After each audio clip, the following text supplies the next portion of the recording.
Bag आ नहीं रहा था इसलिए भैया यहाँ पे चलो बाय बाय। ज़्यादा गहरा नहीं जाना। क्या कहता हूँ आप फिर कैसे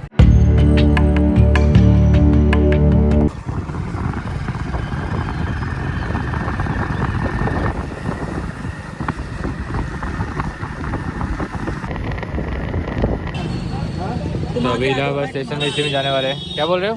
आगे तो आगे बैठ आराम से आ जाएगा। ठीक है। आगे आगे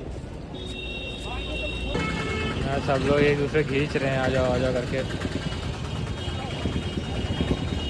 यहाँ पे बैग आ नहीं रहा था इसलिए भैया यहाँ पे बांधने वाले हैं। यहाँ ऊपर बांधने के अभी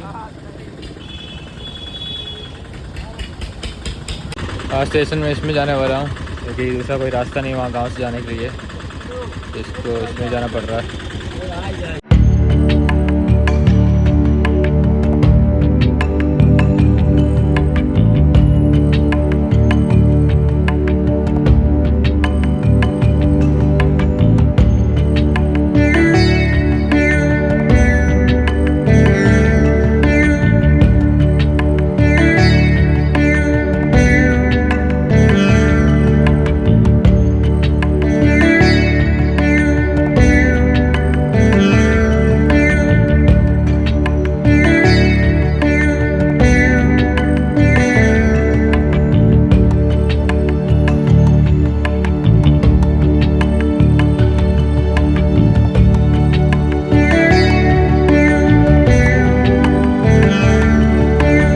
अभी पहुँच गया रेलवे स्टेशन, 7 बजे पहुँच गया।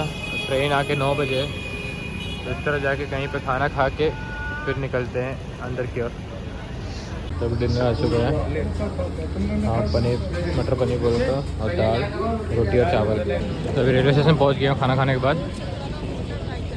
अब मुझे प्लेटफॉर्म 6 पे जाना है, वहाँ पे वंदे भारत ट्रेन आएगी। प्लेटफॉर्म में चेंजेस आया हुआ है। अब Vande Bharat train platform number 5 पर आएगी। तो पिछले साल इसी ट्रेन पे मैं यात्रा किया था, इसी समय पे गया हुआ था मसान होली का सेलिब्रेशन देखने के लिए, क्योंकि मेरी सरप्राइजिंग तब मालूम भी नहीं था। मैं इस बार मालूम होके जा रहा हूँ। पिछले साल से बहुत बदलाव है स्टेशन में भी।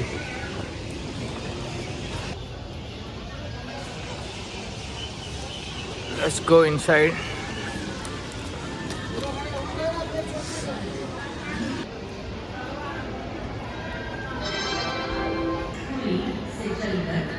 तो यहाँ पे एस्केलेटर है, उसके ठीक सामने ही लेडीज़ का वेटिंग रूम मिल जाता है और उसके थोड़ा और आगे जाओगे तो जेंट्स का मिल जाता है। मेरा गला थोड़ा बैठा हुआ है, प्रॉपरली बात भी नहीं कर पा रहा हूँ, बट एडजस्ट करना पड़ेगा। तो 1-1.5 घंटा वेट करने के बाद अब चलते हैं हम लोग सीधा अपने निर्धारित प्लेटफॉर्म की ओर। 5 पे जाना है, तो एस्केलेटर लेते हैं और फिर चलते हैं।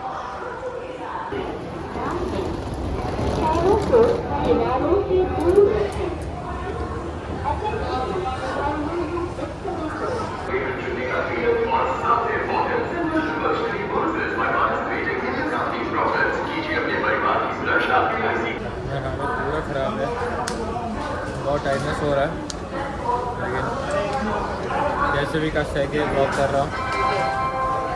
बस जाके रूम में थोड़ा आराम करना है। और बस में एक तो गला बहुत दुख रहा है, पता नहीं क्यों।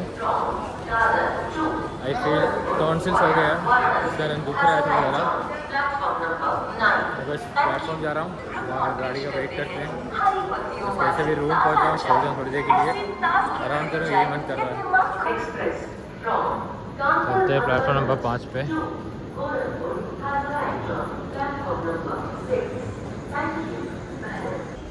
प्लेटफॉर्म 5 पे आ चुके हैं। अब आगे बोल रहे देखते हैं। अभी 9 बज चुका है, कितना बजे आएगी ट्रेन देखना पड़ेगा।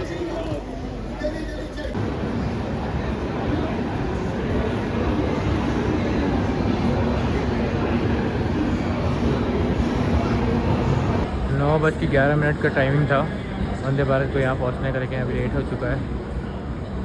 9:12 हो गया है। देखते कब तक में ट्रेन आती है।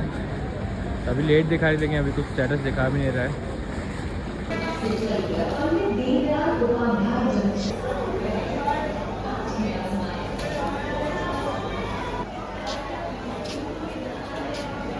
तो अभी अनाउंसमेंट हुआ था कि यहाँ पे आने वाली ट्रेन,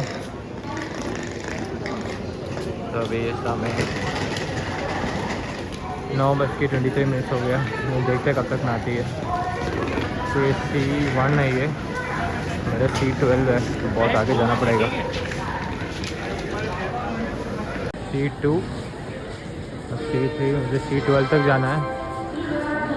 अभी भी डिस्प्ले में दिखाया है नंबर पूरा। वेट कर रहे थे सब लोग, अब सब भाग रहे हैं।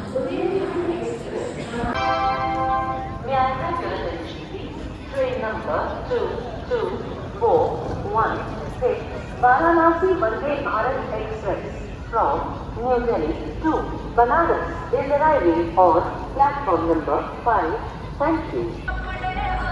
C7 से अब भाई E1 आ रहा है, फिर E2 आ रहा है, फिर इसके बाद फिर कंटिन्यू होगा। हे भगवान, अभी बहुत आगे जाना पड़ेगा। तो फाइनली पहुंच गए C12 तक। ये हमारा C12 है। तो 9:11 को पहुंचने वाली ट्रेन थोड़ा लेट होके अभी पहुंची है प्लेटफॉर्म नंबर 5 पे। यहाँ 5 मिनट का हॉल्ट है, तो आराम से बैठ जाएं, कोई दिक्कत नहीं है।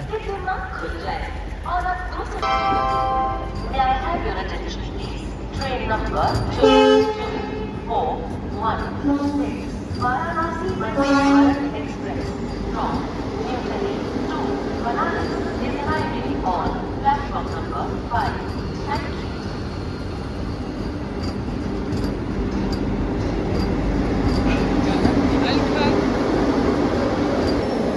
सर C12 के पास ही C12 रुकी है, अब बोर्ड करते हैं। 2241 वाराणसी वंदे भारत एक्सप्रेस न्यू दिल्ली से चलकर बनारस को जाने वाली प्लेटफॉर्म क्रमांक 5 पर आ चुकी है। धन्यवाद।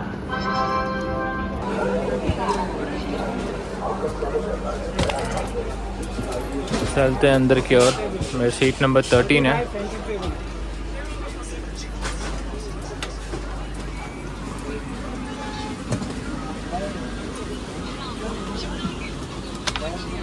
मेरा सीट। यात्री को छोड़ना है परिजन जिन्हें यात्रा नहीं करनी है, कृपया ट्रेन से नीचे उतर जाएं, दरवाजे बंद होने वाले हैं। तो फाइनली बोर्ड कर चुके हैं, क्योंकि मेरा सीट नंबर 13 है। विंडो सीट 14 है, मेरा 13 है।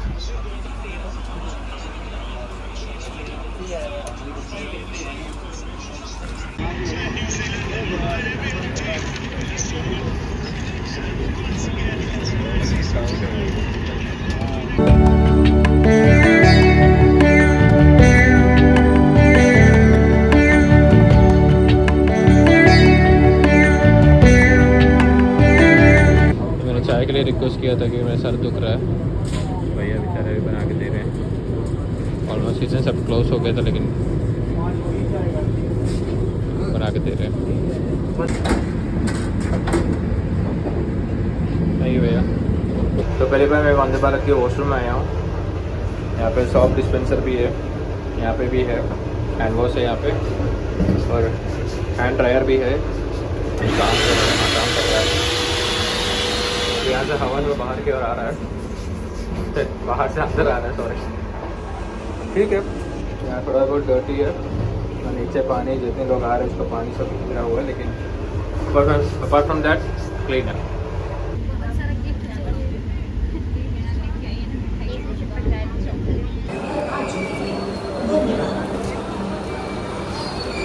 तो फाइनली हम लोग पहुँच चुके हैं वाराणसी।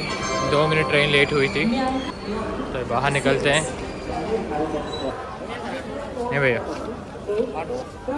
मेरा रूम जो है यहाँ से 3-4 किलोमीटर ही है, तो देखता हूँ यहाँ से ओला बुक करता हूँ या फिर कुछ ऑटो लेता हूँ। बाहर निकल के देखता हूँ मैं। क्या सुंदर दिख रहा है भाई। हम निकलते हैं, और बहुत देर से मैंने ओला बुक कर दिया, तो उसके ड्राइवर वहाँ बहुत देर से वेट कर रहे हैं। वो रोड पे खड़े हैं बोल रहे हैं, लेकिन कहाँ पे नहीं पता, अब चेक करना पड़ेगा। यहाँ पूरा भाषण मचा पड़ा हुआ है, सबके सब हॉर्न मार रहे हैं, लेकिन इंसान को चल के जाने वाला गैप ही नहीं दे रहे हैं। और ये ओला वाले भैया मुझे ऑपोजिट बुलाए हैं पेट्रोल पंप के पास। तो यहाँ से अभी निकलते पतली गली पकड़ के, क्योंकि दूसरा कोई रास्ता है भी नहीं भाई, किसी के पास समाधान नहीं है। अब ये ऑटो वाला कहाँ पर है देखना पड़ेगा। फाइनली ऑटो में बैठ चुका हूँ, बहुत मुश्किल से भैया को ढूंढ पाया हूँ। यहाँ पे कंप्लीट पूरा होटल लोग खड़े हुए थे, तो सीधा रूम किया जाते हैं और वहाँ मिलते हैं।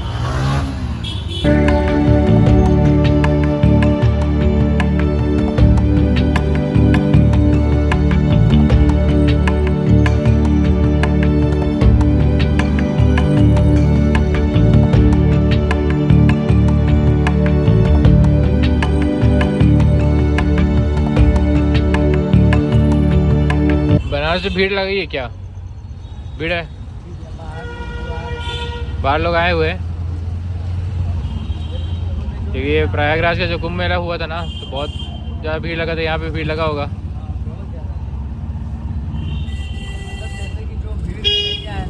हाँ, कल मसान होली हो रहा है, न्यूज़ में आया था नहीं होगा करके। हाँ, परंपरा टूट सकता है, वही परंपरा कभी नहीं टूटेगा।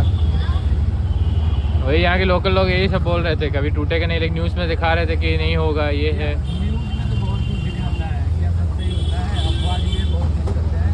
हाँ, इंडिया जीत गई ना। इंडिया जीत गई। हाँ हाँ, तो यहाँ पे पूरा बैरिकेड लगाया हुआ है और साथ ही साथ मेन रोड से नहीं छोड़ रहे, क्योंकि पता नहीं बोल रहे हैं कि कुंभ मेला की वजह से पूरा रोड ब्लॉक करके रखते हैं। तो मुझे अब चल के जाना पड़ेगा, बगल में था, बस 150 मीटर बगल में ही था।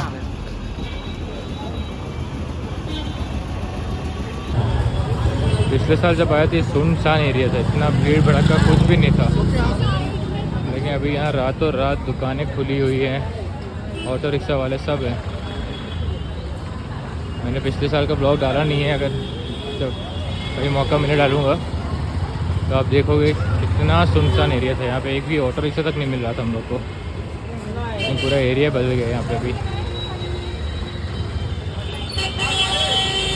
यहाँ मैं रुकने वाला इस होटल की खासियत बात यही है कि विश्वनाथ मंदिर हो गया या फिर घाट जो भी है बहुत पास पड़ता है, ज़्यादा दूर नहीं है, प्राइम लोकेशन में है।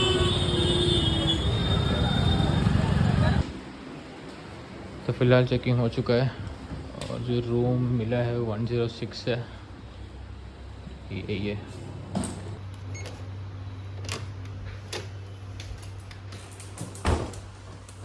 तो ये हमारा रूम है, जो कि यहाँ पे ऑलमोस्ट सब कुछ मिल जाता है हमको। पानी हो गया, टी मेकर हो गया, उसके पूरे सामान ये सब कुछ यहाँ मिल जाता है। और मैं सिंगल ऑक्यूपेंसी हूँ, अकेले रुकने वाला हूँ, तो इसलिए दिक्कत नहीं है, छोटा सा रूम काफ़ी है। एडिटिंग करना है मुझे तो इसके लिए टेबल भी है, या फिर बेड में कर लूँगा। और साथ ही साथ यहाँ पे वॉशरूम ये है, लेकिन नीट एंड क्लीन है। सो ये हमारा अगले 3 दिन का स्टे यहीं पे होने वाला है। यहाँ से बिल्कुल बगल में ही है, हमको अगर जाना है कि मणिकर्णिका घाट हो गया या फिर कोई भी घाट जाना है, यहाँ से वॉकेबल डिस्टेंस ही है, इसलिए मैं यही रूम लिया हूँ। थोड़ा मुझे महंगा पड़ा है, क्योंकि ये जो रूम जो मुझे मिला है वो ऑलमोस्ट एक डील पे मिला है, क्योंकि मैंने डायरेक्ट बुकिंग किया हुआ है। तो इस रीज़न से मुझे ये टैरिफ जो पड़ा है वो 3000 रुपीज़ है पर नाइट। थोड़ा महंगा है, लेकिन थोड़ा पास पड़ता है, क्योंकि यहाँ पे क्या होता है कि अगर जाना है कहीं मणिकर्णिका घाट हो गया या फिर कोई भी घाट पे जाना हो, तो हमको ई रिक्शा करना पड़ता है, जो कि थोड़ा मुझे महंगा पड़ता है। तो इससे अच्छा है कि पास में ले लो, वॉकेबल डिस्टेंस रहेगा, चल के चले जाओ, या फिर अगर लेना भी पड़े तो इतना पैसा नहीं देना पड़ेगा ई रिक्शा के लिए। तो इसलिए मैंने ये रूम बुक किया है। अभी तो फ़िलहाल मैं बहुत टायर्ड हूँ, मुझे बस सोना है अभी। अब कल देखेंगे एडिटिंग करने के बारे में, या फिर प्लानिंग कैसे बनाना है। आइटनरी ऑलमोस्ट मैंने बना के रखा हुआ है, लेकिन अब कैसे क्या करना है वो कल देखेंगे। फिलहाल अभी सोने जा रहा हूँ। इस ब्लॉग यहीं पे एंड भी कर रहा हूँ, छोटा सा ब्लॉग है लेकिन हाँ, तो यहाँ पे एंड करने जा रहा हूँ। मिलते हैं नेक्स्ट ब्लॉग में, तब तक के लिए बाय, गुड नाइट।